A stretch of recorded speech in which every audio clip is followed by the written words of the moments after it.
आज भारत में ऐसे कई लोग हैं जो डॉक्टर एपीजे अब्दुल कलाम को अपना इंस्पिरेशन मानते हैं, लेकिन इंस्पिरेशन मानने और इंस्पिरेशन को फॉलो करने में बड़ा फर्क होता है और यही फर्क ही उनके सक्सेस को डिफाइन करता है। जब भी हम डॉक्टर एपीजे अब्दुल कलाम का नाम सुनते हैं तो एक इंस्पिरेशनल एनर्जी हमारे अंदर दौड़ जाती है। उनके शब्द, उनकी बायोग्राफी और उनके काम हमें न सिर्फ इंस्पिरेशन देते हैं बल्कि हमें हमारे सपनों को साकार करने के लिए भी मोटिवेट करते हैं।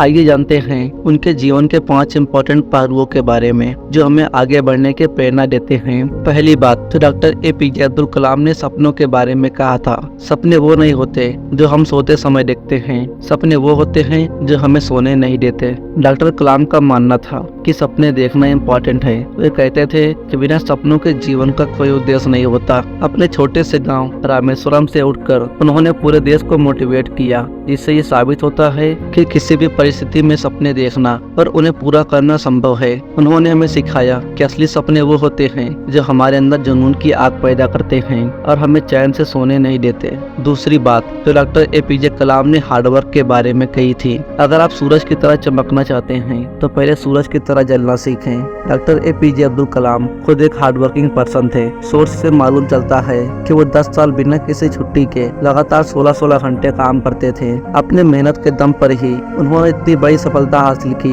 उनकी सफलता ने हमें कठिन परिश्रम और दृढ़ संकल्प के महत्व को समझाया। उन्होंने अपने जीवन में अनेक चुनौतियों का सामना किया। उनकी लाइफ मुश्किलों से भरी थी। चुनौतियों से उनकी लड़ाई बचपन से थी और ये लड़ाई उनकी आखिरी सांस तक चली। उनके सक्सेसफुल जीवन से हमें यह सीख मिलती है कि केवल हार्डवर्क और डेडिकेशन से ही हम अपने गोल्स को अचीव कर सकते हैं। तीसरी बात तो डॉक्टर एपीजे कलाम ने कही थी जो शायद सबसे इम्पोर्टेंट है, वो थी एजुकेशन के बारे में। एजुकेशन दुनिया का सबसे पावरफुल वेपन है जिससे आप दुनिया बदल सकते हैं। डॉक्टर कलाम ने हमेशा एजुकेशन के इम्पोर्टेंस पर जोर दिया क्योंकि उन्होंने खुद बहुत ही मुश्किल में अपने एजुकेशन कंप्लीट किया था।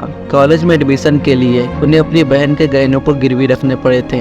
उन्होंने खुद को शिक्षा के प्रति समर्पित कर दिया और काफी स्टूडेंट्स को एजुकेशन के प्रति समर्पित होने के लिए मोटिवेट भी किया। उनका मानना था कि शिक्षा ही वो ताकत है जो हमें समाज में परिवर्तन लाने की क्षमता देती है। डॉक्टर एपीजे अब्दुल कलाम की चौथी बात जो सिर्फ स्टूडेंट्स के लिए ही नहीं है बल्कि वो सभी के लिए है, फिर चाहे वो बड़े हो या बच्चे। उनकी चौथी बात विनम्रता और सादगी के बारे में थी। उनका कहना था कि विनम्रता से आप न केवल अपने जीवन को संतुलित रख सकते हैं बल्कि दूसरों के दिलों को भी जीत सकते हैं। डॉक्टर कलाम का जीवन विनम्रता और सादगी का प्रतिरूप था। उनके पूरे जीवन काल में हमें कहीं भी एटीट्यूड देखने को नहीं मिला। उन्होंने कभी भी अपनी योग्यता, अपनी पावर का मिसयूज नहीं किया। उन्होंने अपनी उपलब्धियों के बावजूद हमेशा जमीन से जुड़े रहने का संदेश दिया। उनके विनम्र स्वभाव ने उन्हें सभी के दिलों में बसाया और एक सच्चे नेता के रूप में प्रस्तुत किया। डॉक्टर कलाम की पांचवी बात जो शायद हमें हमेशा याद रखनी चाहिए वो थी देशभक्ति और समाज सेवा। उनका कहना था देश का सबसे अच्छा दिमाग क्लासरूम की आखिरी बेंचों पर पाया जा सकता है। डॉक्टर कलाम ने हमेशा देश सेवा को प्राथमिकता दी,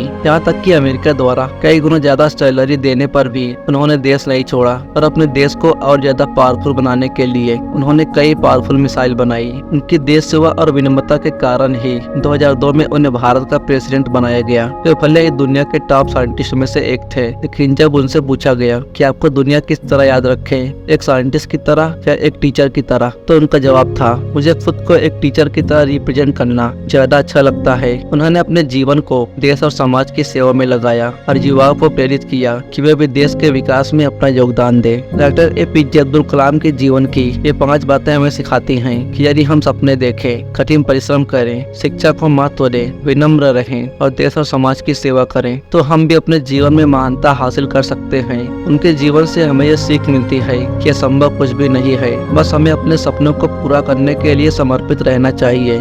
आई होप कि आपको ये वीडियो पसंद आया होगा। तो मिलते हैं कुछ समय बाद एक नए मोटिवेशनल वीडियो के साथ। जय हिंद।